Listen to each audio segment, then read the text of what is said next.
Makeup कब और कैसे इजाद हुआ, किसने इजाद किया और किन किन चीजों से बनाया जाता है।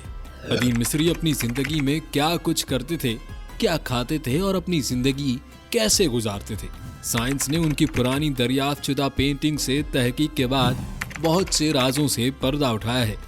नाजरीन, किसी भी चीज को आरास्ता करना, सेट करना या तरतीब देने में एक्सपर्ट होने को यूनानी जबान में कॉस्मेटिकोस कहा जाता है और इसी लफ्ज कॉस्मेटिको से भी लफ्ज कॉस्मेटिक्स निकला है।